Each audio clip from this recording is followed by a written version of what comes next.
Hello! Welcome to She Breathes Easy, an online yoga studio to help you live your life with ease and energy. My name is Marissa. I am a registered yoga teacher, a wellness coach, and truly your biggest cheerleader when it comes to you living a happy and healthy life. Now, by the time this video comes out, I am turning 29, and I feel like, so my birthday is January 14th, so it comes 2 weeks after New Year's. And I feel very lucky, also being a Capricorn, that's like very into goal setting. I feel very lucky that I have basically like 2 weeks of really reflecting and understanding what goals I want to have. And I wanted to share this with you to hopefully give you some insight and some prompts to help you figure out what your New Year's goals are. It's kind of funny because I think once January 1st rolls around, we all get so wrapped up in, oh my God, I have to have all my goals, all my New Year's resolutions, or you're like the total opposite and you're like, fuck that, I'm not gonna do it. So today, I wanted to talk about my biggest goal, or I should say shift, going into 2026, and as I am entering the final year of my 20s, and as I step into a new decade, is self-care being a requirement, not a reward. Now, this is something that I have really focused on, I think, throughout this last year, right? In 2025, if you're new here or you don't really know my story that well, I lost 20 pounds starting in August 2024, and it basically took me a year to lose 20 pounds. So I did it very sustainably, very naturally, and through that journey, I learned a lot about myself in terms of how I approach my health and wellness.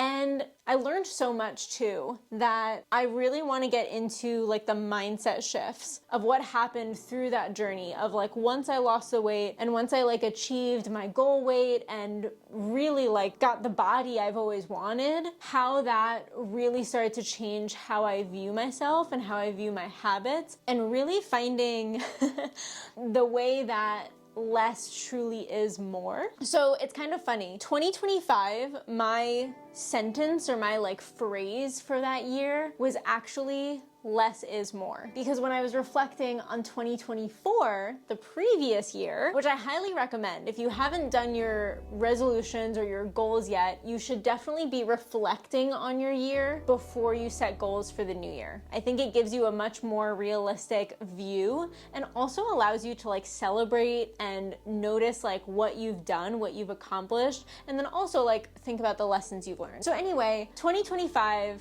my phrase was less is more, because 2024 was a very busy year for me. I was working nonstop. I had a day job. I was juggling yoga. I actually had 2 day jobs and was juggling yoga. And I did a move with my husband in the summer. So in all of that, I was working 7 days a week. I was working out constantly, and I just really pushed myself to burnout multiple times that year. So going into 2025, I was really aware of wanting to do less because I knew that would give me more results. And lo and behold, it worked. I went down to working out 4 days a week instead of my usual 5 to 6. I actually started doing yoga every day instead of just whenever I could. And I think the biggest shift that happened was seeing my habits that I was really disciplined with when I was losing weight and really like beginning to see my weight loss. I started to peel back and be more flexible with my habits. And I think as I come into 2026 and reflect on everything that happened in 2025, I'm learning that I still have these tendencies that I wonder if you can relate as well, of working so hard because I feel like I won't get the results I want if I don't work hard enough. Let me know if that resonates. Let me know in the comments if you get that too. So anyway, as I dive deeper into this, I wanted to make my new phrase or my sentence for 2026 be self-care is a requirement and not a reward. I think if you are a busy woman as well and you lean into being a bit of a workaholic, a bit of a perfectionist, it's really easy to fall back on working, onto just getting work done when you have a gap in the day or moments of silence. Instead of just sitting down and being present, I tend to open up my laptop or open up my phone and say, okay, what can I get done right now? What can I be productive with? Which is another thing we're dismantling is this, this word productivity. When you really think about it, it is the act of producing.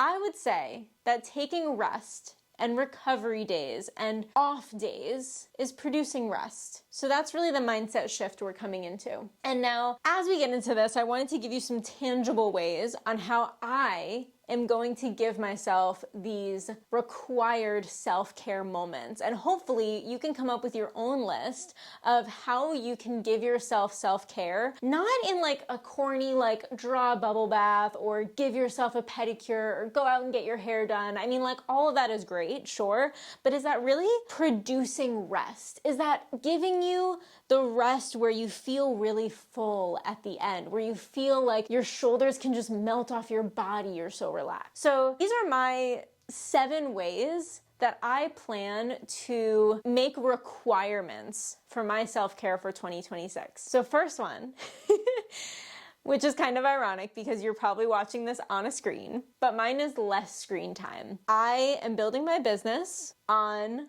my laptop, on my phone, honestly, through Instagram, through YouTube, and I'm building an online yoga business. So I am on screens most of the day. And I think I've noticed that when I do take moments of rest, it's usually watching a show or scrolling, which I feel like I really have gotten better at over the last few years. But just having less screen time in general, like picking up a book, going on a walk, which leads into my another one, actually. The next one is taking walks throughout the day, which I think is so huge, especially if you're a stress eater or a stress snacker like me. Like when I get stressed, I just like find myself in the pantry. And taking walks instead of snacking, huge. There is nothing like walking in nature, or if it's raining or cold, then you can just get on your walking pad if you have a walking pad at home. Finding walks, especially throughout the day, it actually is really great for your mental health as well, for your cognitive function. You actually enhance your creativity, you enhance your flow state, which is almost like this psychological state where we're so present, like time doesn't even exist. And that's actually very common to have when you are walking. So my next one, shocker, is a consistent yoga practice, which I'm so proud of myself. I've really prioritized my yoga practice this year. If you haven't seen my past videos, I'll link them here. But I am so proud of the fact that I have done yoga every day for 2025. That was a huge goal of mine, and honestly, it has always been a New Year's resolution for me, but I never really did it. And this year I really made it a priority because I met myself where I was. I let everything count. If it was literally 2 minutes of sitting on my cushion and breathing, if it was 5 minutes of throwing my legs up the wall, if it was 10 minutes of stretching on my yoga mat while like my breakfast was heating up, like there were all these little things that I just like got it in however I could. So having a consistent yoga practice, that always leaves me feeling more relaxed and easeful. Next one is consistently lifting, which I don't want this to sound like I'm gonna lift weights every day, but I want to consistently lift. So right now I'm lifting 4 days a week. I imagine that will continue in 2026. And I think a huge benefit of weightlifting specifically, not only is it literally the best form of exercise and the best way to look toned and build muscle and just like feel freaking confident as heck, but you're also giving yourself an environment to constantly challenge yourself. And I think when it comes to how I think of like taking care of myself and taking care of my body, as much as I love softness and I love like slowing down, sometimes it can look like the opposite. Sometimes it can look like listening to rap music and lifting really heavy weight to feel like rested in a way, you know? So consistently lifting, that's a huge one for me. Next one is cooking nourishing meals. Now, 2025 was also a huge year for me where I really honed in on my meal prep. I have gotten so good, and I don't even want to say disciplined, because that's not really it. I wasn't like in the kitchen every Sunday prepping all my meals for the week. It was more of knowing what meals I was going to make, grocery shopping accordingly, and making things as the week went on to time it well. So I was never really in the kitchen for more than like as much time as it would take me to make a meal. But I think having the system of making nourishing meals that are whole food focused, that are protein heavy, fiber focused, and really giving my body like a nourishing meal where I'm not just like eating most of my stuff like from the pantry or out of a package. I just significantly feel better and definitely feel like I can rest and take care of myself when I'm eating nourishing meals. Next one, this is new for me, skincare. So as I mentioned, I'm turning 29, and I'm like a little ashamed to say that I never really got into skincare. Like, I wash my face. I have like a facial cleanser that I use in the shower, and I use like a facial toner and a moisturizer. And that's basically it. But I've actually done some research, and I've heard things obviously from like all the wellness people about how there are so many different things that you can use to really take care of your skin. And I think with where I'm at, like with my age, I really want to make this more of a priority. So I have a gua sha and a facial roller that I'm doing every other day right now, and hopefully we'll get to doing that daily, but just trying to build the habit first. So I have my facial cleanser that I'm using in the shower. Most mornings I just shower, and then once I'm done with my shower, I like rinse my face with like cool water. I use my facial toner. While it's still wet, I use like a moisturizing cream. I'll see if I can link all my products in the description too if you're curious about the skincare products I use. But facial cleanser, water, toner, cream. I use like a day lotion, and then I use a clear SPF. And depending on the day, if I'm using my gua sha, I actually replace my day lotion with facial oil so that it's just easier to use the gua sha and the facial roller. So that has been really great. I think especially, it's almost like a spa experience where I feel like when I'm looking at my face and I'm like just using really nice products too, I think that's really shifted my perspective on what self-care really looks like. And yes, that is definitely a requirement going into 2026. Last one is weekly journaling, which is so funny actually because my husband, let's see if I have it in here. I think it's in the other room. One sec, I'm gonna grab it. Okay, this isn't sponsored or anything, but I did really want to share this because this company, the woman that owns this company is like literally my favorite like self-care person and materials. If you watched my studio tour video, you know about Dreamy Moons. Dreamy Moons is an Australian-based artist. She makes journals, she makes tarot decks. I have like a bunch of oracle decks and tarot decks from her, and I bought her journals like for literally all my journals in the past like 5 years. And my sweet, sweet, sweet husband actually got me a 2026 Year of Growth journal.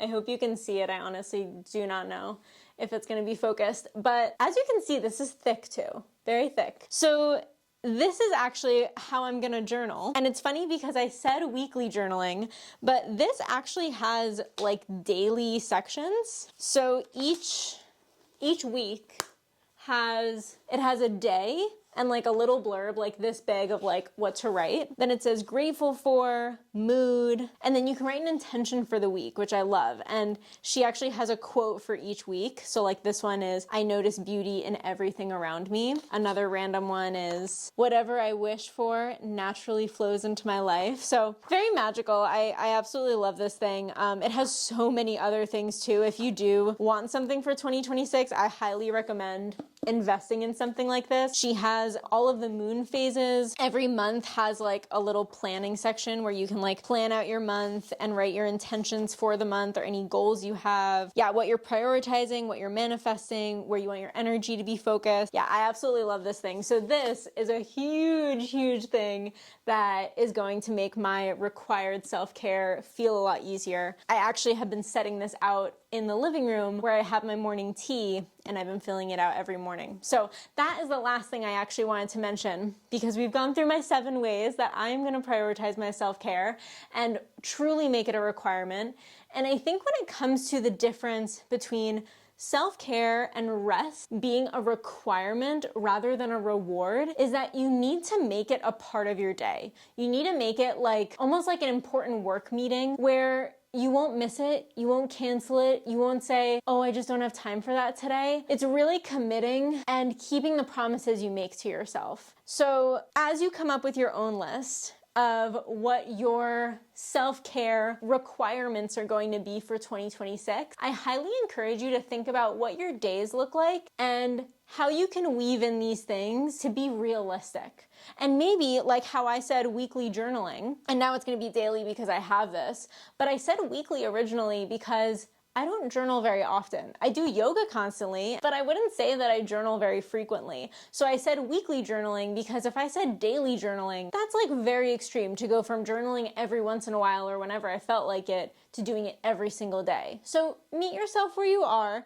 and know that you have literally an entire year to ramp up things as you need to. So I hope this was helpful. Thank you so much for being here with me during my birthday week. Another announcement that I wanted to make is I am launching my one-on-one coaching program called Breathe and Elevate. Now, if you've been following me on Instagram, you probably have been seeing little glimpses of it here and there, but I am officially launching it in a couple weeks. Doors will be open January 28th and we start February 9th. So Breathe and Elevate is really the perfect container for you if you're wanting to lean into this next version of yourself with the dream body, with the dream yoga practice, with honestly like the health habits and the strength that you've been craving. And maybe it's just been really hard for you to make that time for yourself and you need the extra accountability, the extra support, and custom-made yoga practices every week with me. This is the program for you. So I will put the link in the description for information on Breathe and Elevate and how you can apply. And I think that's it. Thank you so much for coming today, for